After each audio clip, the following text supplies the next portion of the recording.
This is the Red Oliver Show with me, Josh Everton, Andy Simcox, Alan Smith, and Craig Wood. We'll be reacting to yesterday's ultimately emphatic 3-1 win against Burton Albion, although it looked nervy after 45 minutes, and then we'll be previewing Charlton this weekend. Let's get into it.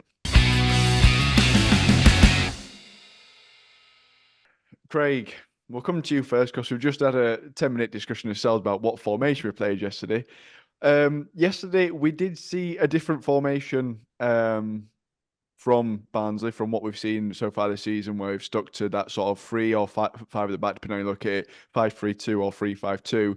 And we did start with a flat back four and a bit of change. Obviously, a couple of changes inside as well. From what we've seen over recent weeks, with Phillips dropping to the bench, McAtee dropping to the bench, Cosgrove getting the nod, and John Russell coming to the side. A bit of a different formation, a different team. And after 45 minutes, it didn't look like it worked. Turned it back round. Ultimately won 3-1. But just talk us through that formation change, and we'll set the tone from there before we start discussing the game.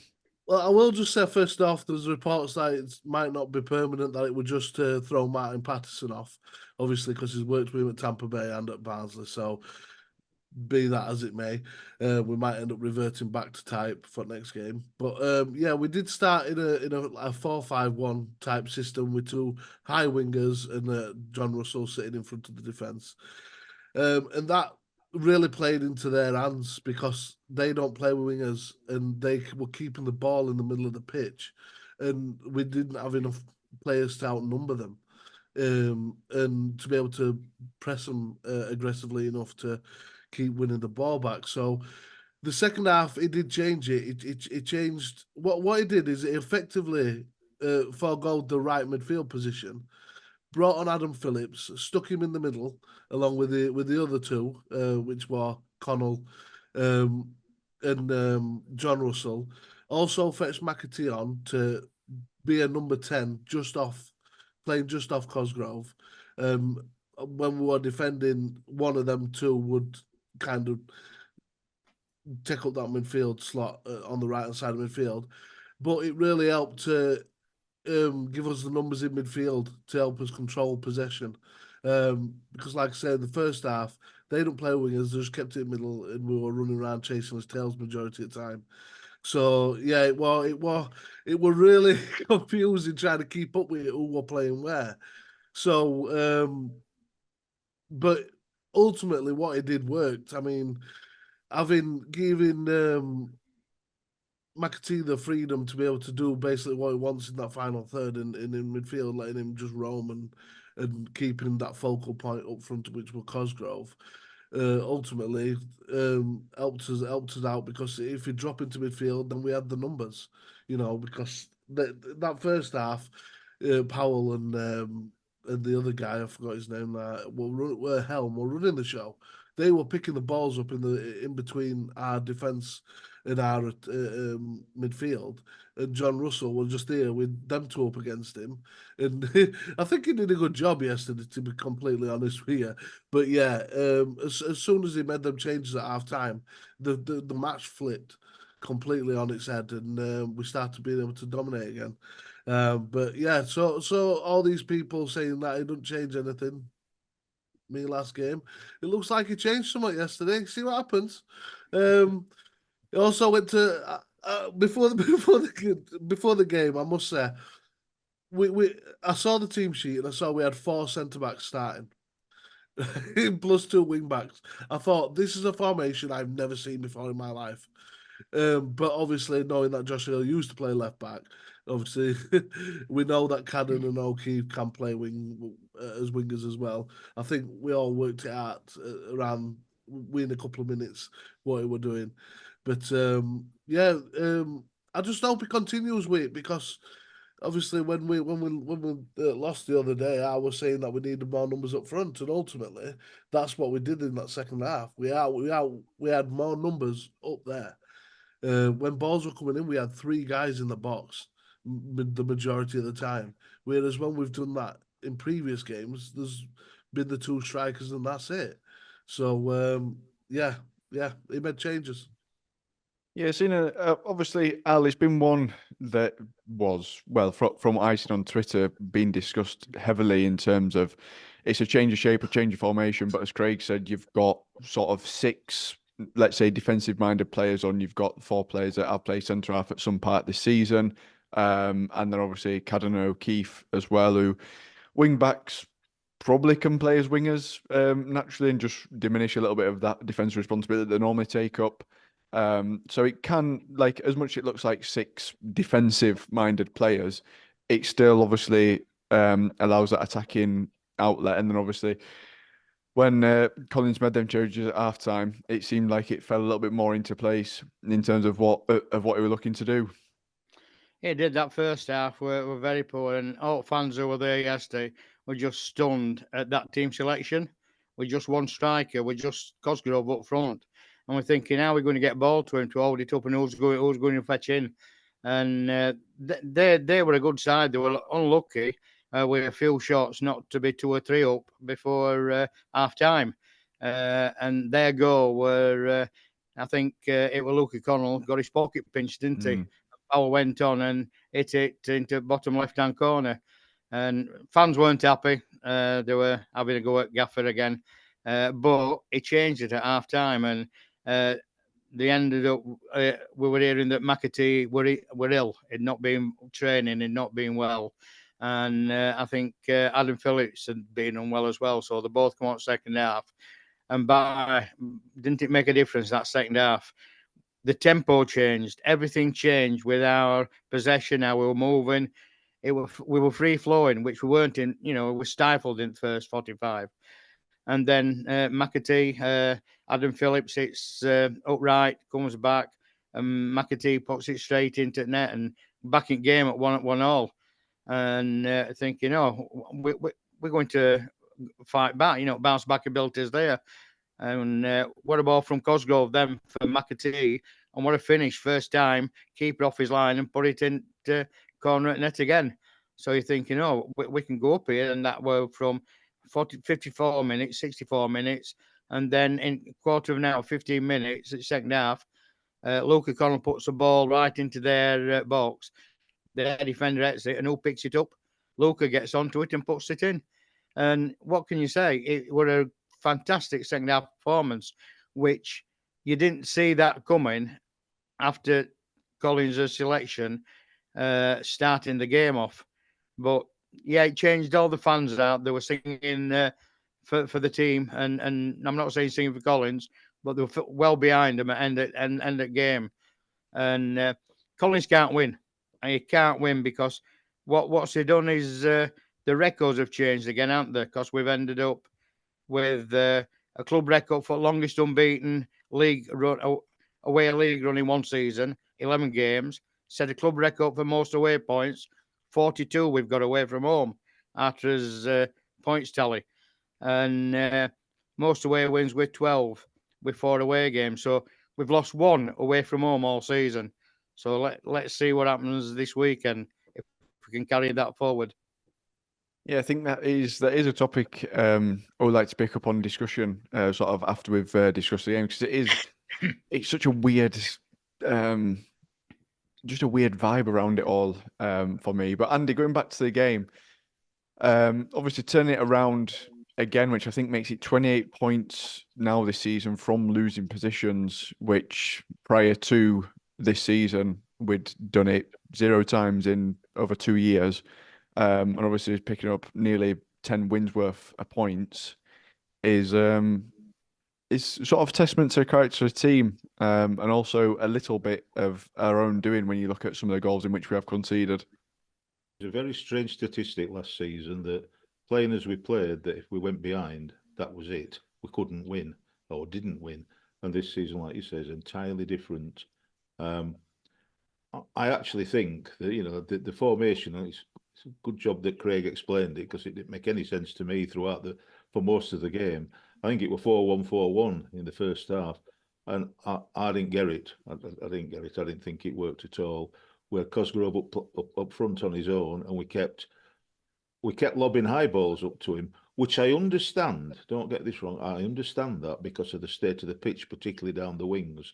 The pitch was poor. It was very sandy, like a Blackpool beach down the sides and muddy as hell. So I weren't impressed with the pitch at all. So the high balls up to him is fine, but he's on his own.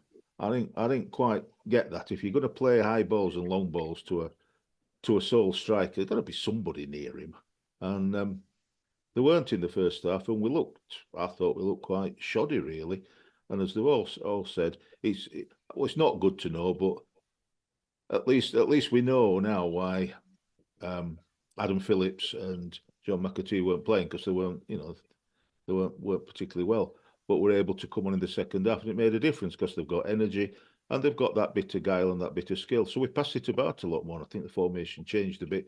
We passed it about a bit and started to look like a team. First half, same as second. We had a lot of possession, but got very little from it in the first half because we didn't do it. Second half looked a lot more menacing. I was concerned about the goal that we conceded because Luca lost it somewhere around the halfway line, and that happens. He plays a lot with somebody directly behind him, but their bloke who took it off in their play just went forward. Nobody anywhere near him, just kept ambling forward and ambling forward and ambling forward till he shot and scored with nothing really trying to tackle him and nobody trying to block it. It was a really poor. It was back to the bad old days, I thought. So that really cheesed me off by half time. Second half, they turned it round. And, the first, we hit the post. You're thinking, not again. Shave some paint off it. Hit the post. And, of course, McAtee were there to follow it in and smack it in, so well done to him. And exactly as Al said, the second goal, a lovely, lovely pass, clipped over by Sam Cosgrove. That were really, really good, and he meant every little bit of that. And he didn't have to do away it, apart from let it come in front of him, let's see the goalkeeper off, and stroked it beautifully just out of his reach and into the corner. Beautiful, beautiful goal. And I thought that's it, 2-1. I've won again with me 2-1, and then of course flipping Connell has to give him another goal, has to score a goal, wanted to spoil it for me, but it meant it were less. Yeah. It meant it were less nervy for us all, I think, towards things. I thought we looked quite composed. I can't remember what the possession were, but we had massive possession. Up to the third goal going in, we got something like we had about 68% of it. So how it finished up, I don't know, but I'm not sure how many goals. I think we had 3 shots on target and all went in. So it's if that's the case, then that's good, because I don't know who compiles these stats. Somebody counts them, but it's not me. So it got a lot better. So for that, I were all right with that. A good away win out of what looked like going to be yet another defeat with a poor performance, and it wasn't in the second half. Played well. Yeah, it is. It's not really a sustainable way to play of going 1 down every game, but it seems like it's not really. It's been almost a good thing over recent weeks for us. Just get out of the way. I think, Craig, going back to what Al mentioned, obviously at half time, it's been widely sort of reported that there were songs for Neil Collins to be sacked and calls from his head from the stands, which I find strange, given everyone knows the context and circumstance in which he took over in the summer. You can see the players that have come in through the window, with sort of the likes of Mads leaving, Kitchen going, Bobby Thomas obviously going back from his loan, Brad Collins leaving, so he's got a brand new back defensive unit to deal with from the start of the season, which were replaced by unknowns and non-league players initially, and to be sat 5th in the league when at that time the playoffs would have been probably the target and aim. To be sat where we are, and obviously the away record, which Al's mentioned already, we've broken that record. I assume probably set a new record for points from losing positions this season. It does feel strange to have people calling for his head. I think he's a victim of his own success. If you think back to a month ago, we were all thinking we could possibly get in the top 2, and now that doesn't seem viable anymore. It seems like that shifted from being that then were the target. So people are getting the feelings over the last month. But if you'd have gone back to the beginning of the season and said we'd be in this situation, we'd have snapped your hand off. You know, it's the hope that kills you, and that's what happened. We hoped to get in that top two, and because we're seemingly not going to make it now, everybody's turned and started having a go. So, but I don't think I don't think the away form and the home form statistic is unseen, because our own crowd's terrible. I mean, apart from odd few games where there's been big crowds, opposition crowds that is, we've been poor all season. We barely sing. We only sing when we're winning. That's the famous chant that always gets sung at us. And his away crowd is absolutely phenomenal. I mean, we watch games from at home. All we can hear is our fans. So where's that energy at home? You know, and personally, I think that's the reason why we've not done as well at home this season, is because the crowd's not there. I'd say just on that though, necessarily, there is, I mean, as I get sort of the one end of why people are saying it is because sometimes the football is a bit pedestrian and a bit slow and lethargic. It's not really something that you can get behind. And like when you go back to like the Daniel Stendhal days when it was like, look, 100%, we're flying in at everything and we'll concede a few goals, but we'll try and outscore you. Whereas that's not the way we're going this season. I was going to come on to that. I was also going to say, look, but the football's not been great. You know, nobody enjoys playing in a defensive formation. We all want to play like Peterborough and Portsmouth and be up front foot and be attacking. But that's never going to happen for us because, one, we ain't got any wingers. Number two, we had to rebuild a complete brand new defense, and that's going to it had to be our focus this season, of getting all them used to playing together. You know, it's not like people just walking down and Football Manager says, "Oh yeah, they've got a good relationship now. That's it." You know, it's something you got to work on every single day in training. So, and I think that's also why we don't change formation, even though I think personally we should sometimes when situations call for it. But yeah, I mean, it is the opposite that's killed us this season. That's why people are calling for Collins' head. I mean, if we were just outside playoffs, I think if we were Lincoln right now, not with their record or anything, I think we'd be a lot more behind the manager because we'd be fighting for something. And now there's nothing to fight for. You know, we're just sitting here waiting for playoffs. And so I think that's what's happening at the minute. But I just wish as home fans would be as loud as away fans. And I think we'd get a lot more productivity at home. I think this is an interesting one, Alan, because obviously when you look at sort of the away form to the home form, like there is a big sort of discrepancy between how we do play at home in terms of just getting results for one, as opposed to performances. Anyway, and it is a little bit pedestrian at times when playing, and it is just infuriating. Just please just get it forward, stop passing it left to right. Just someone take up responsibility and carry it forward and just see what happens. But it's not. It's a style and formation that sort of it's worked for the majority of the season, and it's just been one of those that I think if our form was switched around in terms of we'd not lost we'd only lost one at home this season, it would be a little bit different because you're getting more eyes on seeing them winning results as opposed to away when there's just less people that follow necessarily. Fair point, but I'll throw this one in, lads. If we'd have played our games and play for 90 minutes or 85 minutes, we'd have been in a far better position. We could have been up there in second spot or even top spot. We haven't put 45 minutes together all season, and we're still in fifth. And nobody can say we haven't put 245 together because we haven't. It's just not been the case, and I don't understand why that is the case, that we can't be fluid in both halves. It just seems strange. That is definitely been a thing. Even the games against Cambridge, for example, when we're 4-0 up inside half hour against them, I mean, the game is going to peter out at some point, but it is one of them of the second half was just pedestrian compared to what the first was.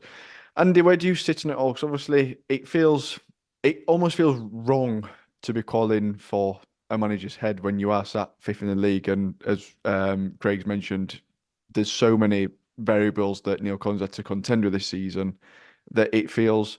I'm not sure there would really be another side unless maybe even in the football league that we're calling for a manager's head that when they're sat in fifth, apart from maybe Leicester potentially. Sheffield United did it. They were in a playoff position in the champion, and they got rid of Danny Wilson and put Chris Morgan in charge, and they dropped out, blew it. Worked well. You know, that's what happens. That's what happens at that stage.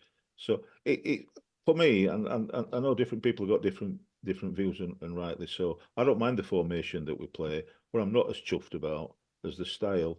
I think we've got players that can attack more. What we're not doing is attacking as much as we can. We can drive forward with it. We've got players that can do that can get forward with it and can pass it forward. But we seem to want to pass it across the back and bore the opposition.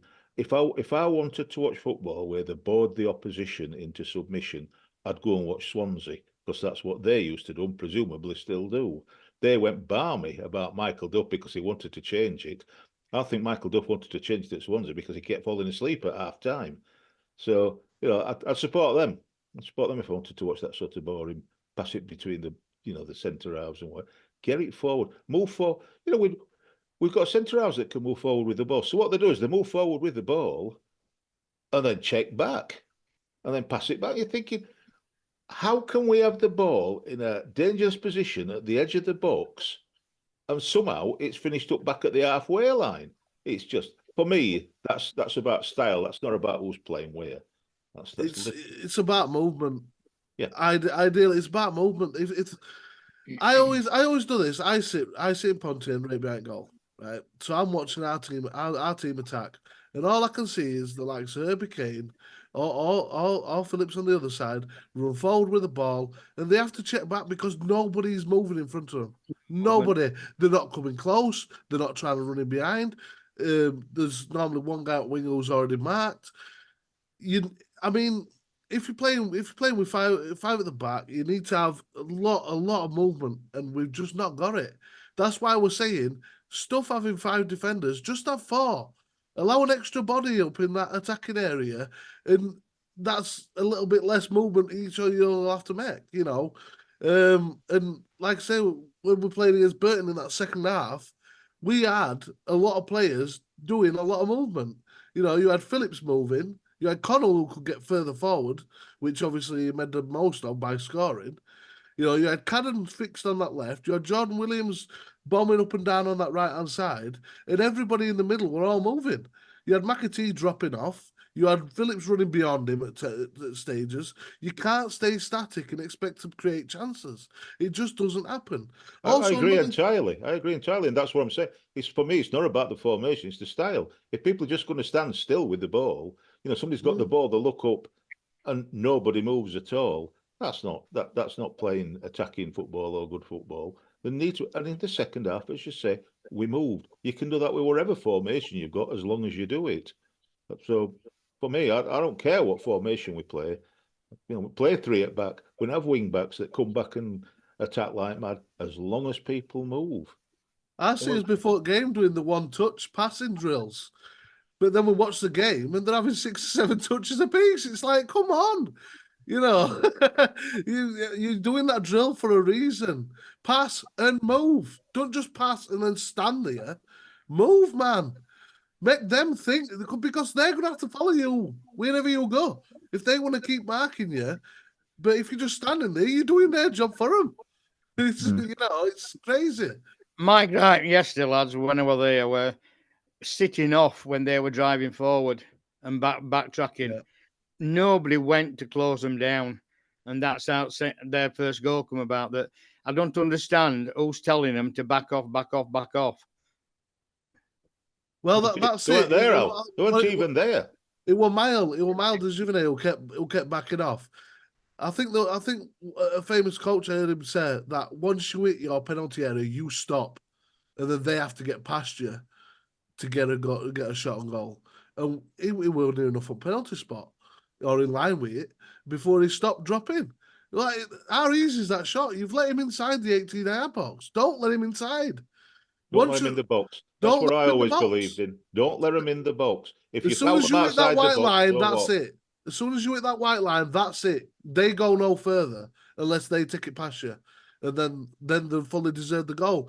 But if you're allowing them to walk in there with ball, which is essentially what he did, because nobody tried tackling him, then you're just giving him a goal, aren't you? You know, so I'm going to look on the other side of that one in terms of standing off and thinking, because at least if you are in between them and the goal, you've still got the opportunity to block it, I suppose. And I wouldn't necessarily blame MDG for that, because if he's backing off and he's obviously the one shepherding the ball, he needs someone to tell him where other players are as well. So if he's backing off to try and cover a run as well, that then comes down to Roberts and the other defenders for me to tell him to step up and engage at that point, because whilst you see it at the top level, Virgil van Dijk always stands side on and will just go as far back as he needs to go. And I think it is that sort of communication that we've definitely lacked at times this season, for the amount of times in which this does happen, of people drop and drop and drop and drop. And I agree. I mean, the gap between Powell and Dujivine, though, it was a fairly sizable gap he was dropping off by. You got to remember the guy. Van Dijk's at least within a stride of the striker to be able to put his leg out. He were about 3 or 4 strides it's always that thing though. As soon as you step up and they pass it around you, you just you're out of that phase of play. Or if they play it around you or take it around you, as soon as you step up, it is that you like rock and hard play. So you step up, you get beat. Then other side is play's not going. Ball might go by, but play don't go by, kind of thing. I think it's just not a little bit of naivety from MDG as well, of trying to do a little bit too cute with it. All defenders do it though. I think they're all backed off. I think you're being harsh on Dujivine. Totally. We lost the ball. He lost the ball virtually on the halfway line, maybe slightly inside our own half. We've got all those midfield players, 4-1-4-1, 5 midfield players. He lost it to 1, and where were they? They were nowhere. Russell was right midfield. The guy ambled forward with the ball. Only Mile went to him. Weren't effectual, but it was the only one. There weren't anybody else there. He robbed him and ran forward with ball. He ran forward about as quick as me and Smithy run forward, which weren't, mind you, we're not that slow. And nobody anywhere near him. So, you know, you can blame the 5 midfield players. Where were any of them? Because I don't know. I'm just saying he could have stepped up just that little bit sooner. Yeah. Would have not allowed him into the area. That's the only thing. I'm not saying he's a bad defender, and you know it was all his fault. But I just see it game after game after game. We do tend to back off. I think I've said that Johnny Russell does it a lot. He just backs off for no reason. Stand your ground. You know they've got to work to score a goal. Then, if you just give them the room and go, here you go, they're going to take it. And obviously then it's down to whether Roberts can get down to that bottom corner and pick ball up. So he can most of the time, to be fair, so not too much of a problem. Bless him. He's probably got most saved in the league, I imagine. I love that save it first half, though. That little flick of the wrist. Oh, beautiful that, to be fair. First half. Save. Yeah. It's a good job. It's a good job that we won yesterday, because apart from the teams that were playing, you know, the following day, i.e. tonight, Derby at Portsmouth, everybody else won. They all won, apart from I think Steve drew. But the rest won. So we've finished up. We're still, what is it, about 7 points clear? Is it something like that? 7 points. Would have been a hell of a lot nearer than that if we'd have lost. Seven points clear results. With 6 to play. Well, six for us to play, 5 for Lincoln, Oxford, and Stevenage to play. Yeah. So yeah, sat fairly comfortably with 6 games left. Obviously, the game in hand is Portsmouth, which had been moved back. So hopefully by then they've wrapped up league, not interested, and we'll just take 3 points and Ardsley Beach. Yeah, and we'll be happy with that one.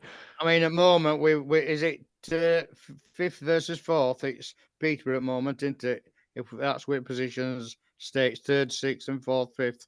I'll take Peterborough over Lincoln. Just don't. Yeah, you don't want to play. We don't want to play Lincoln.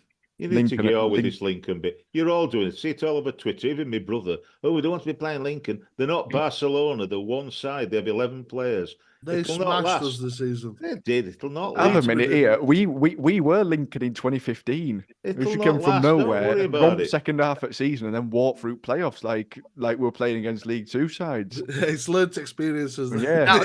That was the rock bottom to Ecking bottom, wasn't it? Yeah, that's you don't Got you, in you don't playoffs want to last play game them at teams. season. Do not want to play them teams coming into playoffs. Let someone else deal I with don't that. care who we That can play. be they Don't can be matter. Bolton's problem for me. Don't matter who we play. Don't worry about it. What's that? You'll still go 2-1. You're all panicking. You're all panicking. Oh, let's not play. Let's play flipping Bolton or let's play Peterborough. They are good sides. You don't get in playoff positions by being a poor side. Even us, despite what a lot of people say. There's folk can happen. Don't start wittering on about Lincoln. Lincoln. They're not Brazil. It's not like watching Brazil. Trust me. They were other week Oh, that's once. when they battered us 5-1, and then knocked someone for 6 2 weeks after. I'm just going on what I've seen this season, and I You're think all that flapping. Lincoln are a better team than both Peter and Bolton this season. Yeah. Well, if I they were, think- they'd be up there, wouldn't they? They'd be They are. They'd be up there. They're on the way. They're not up there. They've just sneaked into playoff places. They might, Sneaked. they might still get up there. You never know. They And might. if we They'll stop flapping. Again for playoff final, it'll be all right. Whoever's last out of Barnsley, turn lights out because there'll be a good exodus from Barnsley, won't there? Even though Collins is rubbish. Yeah. Not got to the final yet, Al. Get his chance.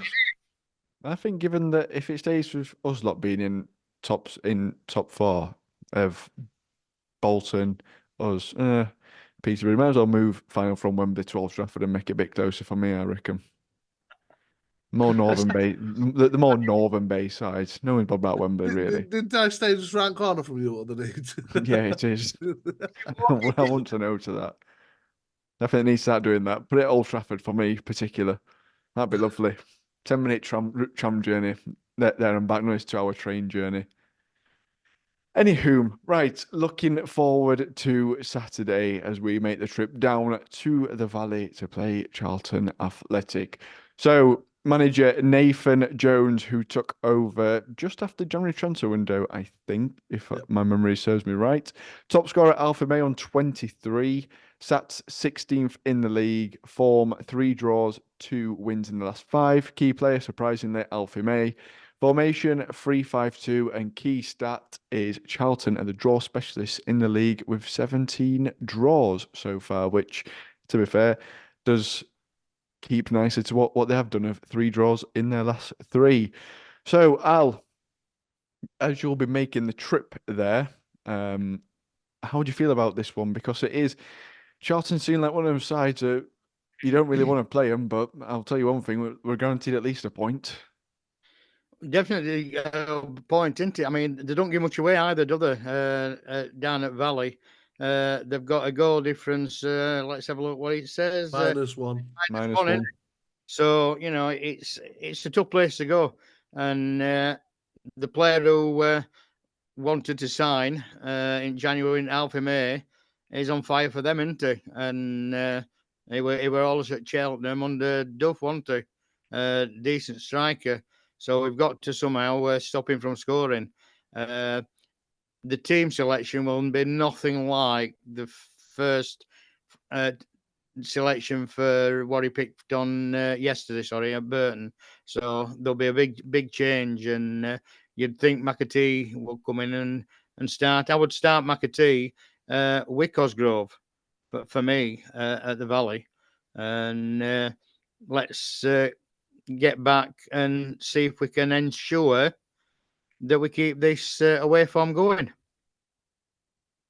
Yeah, I think it is one of those sides, and that you just don't really want to play necessarily, even though they are sat 16th and they've not had sort of the best season. You look at some of the quality of, the individual quality in that side, it's just not gelled for them. And you'd imagine under Nathan Jones, and hopefully summer under Nathan Jones, Charlton fans will be having one eye on next season of being a serious contender. Well, at the start of the season, everybody were tipping them, weren't they? Because they were signing some good players, particularly strikers, and forward-thinking players, if you like. as well as keeping Alpha May, they've got Carnu, they've got Freddie Ladapo. Ladapo. Yeah, from Rotherham. One. And of course they've got the top at lot. They've got Tedic playing for them. So what more do you want? He's not. He left in January. He's now signed for another club. Man City released him, and so he should have. He scored 2 goals for him. Is he playing at the moment for him, or is he on bench? Oh, Isted. No, he's playing. Harry Isted's playing. Yeah, he's been playing for a bit now. He was injured, I think. As a right goal, we know he's a right goalkeeper. Irrespective about Liam Roberts, we wanted to keep Harry Isted, and it's such a shame that we didn't. And they've dropped off, haven't they? They've not done what you expected them to do, which is a shame. But signing Nathan Jones as coach manager is a good move because he knows what he's doing. Whether he's turned it around enough yet, clearly hasn't turned it around enough because they're 8 points clear of relegation, but they're not going to get into playoffs, so it's a bit like looking for next year. But they're just drawing. They haven't lost. According to the stats I've got, they haven't lost in at least 10 games. The last 10 games they've won 3 and drawn 7. That's just the last 10. It might be longer than that. But at home, they've only won 1 out of the last 10. So it's a strange thing, not lost in 10, but at home. They've drawn 5, lost 4, and drawn. It's all a bit odd. They're scoring goals, but they're conceding goals and all. So it could be a nice scoring game. If we play to our strengths, it could be an interesting game. It might be something you're going to enjoy watching for once, Al. If both teams go for it, if we sit back, they'll beat us. If we don't sit back, they won't. Be as simple as that. They won't. I'll be happy seeing 70 minutes as playing. If you look at Charlton's squad, though, I mean, they are top heavy in terms of every midfielder and striker they've got. Everybody's heard of, but they're defensive players that you'll only really hear of if you know League One. So I think that's where their issue is. I mean, like Manchester United about 5 seasons ago when they had like a really big top half and everybody had that thing where there were no legs. They need skip leg day because defense were really poor, but the top half were world-class players. I think they're doing that this season. You think of players that aren't even playing, like Tyrese Campbell and Tariq Baconson, Kazenga Lualua, they've got who's always on bench. Connor Coventry, I think, star player. What a buy he's been this season. Thierry Small, grabbing him from under 21s at Southampton. I mean, really athletic left wing back. It reminds me of Remy Vita. They've got a really good squad, but they just need to invest in the defense a little bit more. You've got an aging Michael Hector back there, but that's, I think he didn't even play it last game. So, but they've got a really good squad, and too many draws ultimately have cost them this season. But I think Nathan Jones is working on that because 11 games in charge and lost the first one to Reading and that lost since. So he's doing something well. He's changed the formation that we're playing 4 at the back all season. Now they're playing 3-5-2. So obviously George Dobson's back in favour now because I think under the old manager he went out of favour because he signed a pre-contract agreement with a team in Hungary so he's leaving on a free, but he's still the captain. And a player I think is really underrated. I thought he was at Sunderland, and I think he's underrated again. I think he's a really good player. As match preview of the home game when we played him, I was raving about him, and some people are like, "Oh, he's not that good." Yeah, well, he played well against us, So.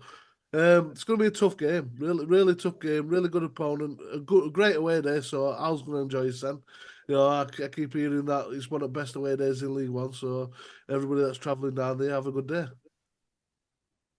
Yeah, I think it is. They are one of them sides that are a bit difficult. I know when we played them at home, there's one thing we're not going to have to contend with. That's Corey Blackett-Tyler, who was their key player against us. I think he scored and assisted in that game, and he just absolutely rips us apart down the right hand side. Well, our right hand side, their left. So hopefully, not having to deal with that might help us a little bit. It could be a bonus, that, isn't it? But we've got to be on his mettle and on his guard, haven't we? We can't just sit back and play as we have been playing. If we want to push on and cement his position in playoffs, we can't keep going 1-0 down, 1-0 down. So we need to get that first goal. We need to get out in first 15, 20 minutes and put them under cosh, which we've not done in recent games, have we? And we sit back, we let them come at us. So hopefully he'll get the selection right and everybody will be happy with his starting 11. It'll not be Al. No, he can't do No that. way on God's earth everybody will be No, happy. that's one thing. That is one thing that's for certain. It's got to happen once, surely. Come on, it's got to happen once that No. I'm happy with Neil Collins' selection and formation. But yeah, it's an interesting one on Saturday. Last time I was there were when we played and what it now did I say? And Voto. And Voto were playing for us, wasn't it? And I think we won that night. It was a Tuesday night, and we won that one. And Tom? Who did Kennedy. I say? Kennedy. Tom Kennedy scored, didn't he? We're all singing how bad must you be because Tom Kennedy scored. So it's a place to go. It's a very good left back, him. But fair. International for Tom Kennedy. Didn't he play for one at Channel Island teams? Yeah, that's what it were, getting international game. He did. Either them or San Marino. Only possible country he could have been from playing internationally. Harsh. But fair. Andy, prediction. I'm gonna get you to go first because you can get your big spiel out of the way, and we can get on to the real predictions after that. I'll have a word with yourself. I've got a few things about predictions. The last two games, there were a lot of predictions. Well, there weren't that many. There were about 4. Well, which one were it? Not many. There were 51, I think, on the Friday, and it made life a lot easier for me because absolutely nobody got a point, let alone 3 points, because absolutely nobody predicted that Cambridge would win. There were a few for the draws, but so that were easy for me. So there's no change at all with that. Having said that, yesterday there were a few. There were 49 predictions yesterday, which is a lot lower than lately. So I think it's a bit symptomatic actually about how people are feeling at this minute, because it's often been in the 60s and the 70s, but it's dropped down to 40, to 49, which ain't great. Which it's how people are. 36 said a Barnsley win, so that's all right. 7 said a Barnsley defeat, so a Burton win, and 6 said a draw. But there were 5 people. 5 people got the 3-1 scoreline, so got the 3 points. So they got not a cigar, because we don't do that anymore, but they got a Smithy's fried chicken dinner. So the ones that got it were Russell Frost, bless him, Michael Hodgson, who often gets it right, Chris Mann, who sometimes gets it right, but not often, Nick Nutt, who comes and does our fan cams now and again. He rarely gets it right, but he did this time, and it pains me, absolutely pains me to say that our very own Tom Webster got it right, which is a miracle. It's the only way I could look at it. An absolute miracle, because he can't get... I'm not sure Tom can tie his shoelaces, let alone predict right. But anyway, 2-1 on Saturday. 2-1 to Barnsley. I hope Tom's he got that 3-1 prediction right, because there's a photo by club photographer at end of game, and he's not smiling. He's never smiles. He's miserable. No, he's miserable. Mongy. Yeah, it's Mongy. 2-1, come on. 2-1, pull it. Andy, what's going on with our left arm? It's been making me chuckle for the past 5 minutes. It's hilarious. I don't know what it is. I'm not moving. It's all right. You're all talking and I'm here giggling my head off. I'm trying not to look at it. It looks like he's got them shakers in his hand. I'm not shaking. It keeps disappearing. I've no idea. I kept seeing you move, trying to make it stop. And I'm just there. I think he's going to turn into Norman Wisdom, Mr. Grimsdale. Well, I'll tell you what I'll do, Craig. I'll put it right for tomorrow, because tomorrow night I'm doing an away end show with Steve, who's a fanzine, a Charlton Athletic fanzine called Remarkably, My Only Desire magazine. It's about Charlton, apparently, so we'll see, won't we? I don't know. Hey, I don't know. I hope their defence is terrified. Well, you'd hope so, wouldn't you? Al, prediction? Oh, I'm going for a clean sheet, 2-0. Oh, Straight. What, we half him Bold. in and all? Oh, Oh, sort him out, no problem.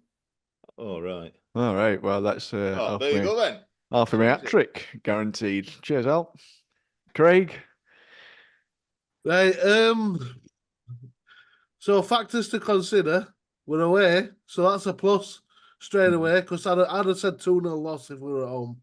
Being completely honest, I think it's going to be 1-1.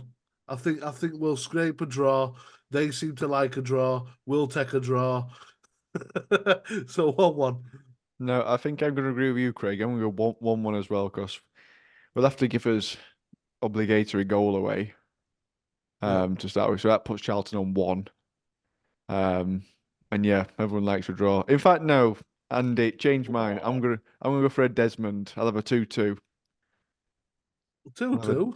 I'll have a 2-2 instead. Well, hopefully when we come back he's let out to control his arms, Sandy. It looks like they're doing their own Mexico wave or something on the table. It's the light, Craig. It's the light. I'm in conservatory. It's like he's underwater up to here. I know. Whoa, I know. Look, watch, look. No heck.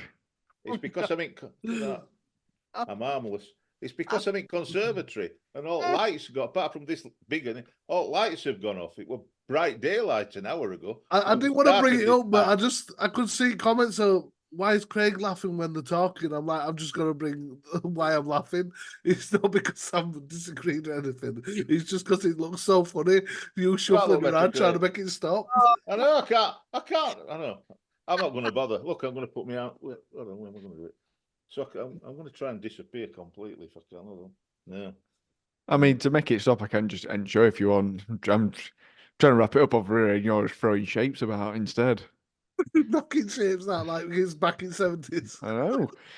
Right. Not even then, Craig. Not even then. Keep your eyes peeled for Andy's away end, which we're coming out later this week, and we'll be back on Sunday morning with a reaction show to Barnsley versus Charlton. See you later, you Reds. See you later.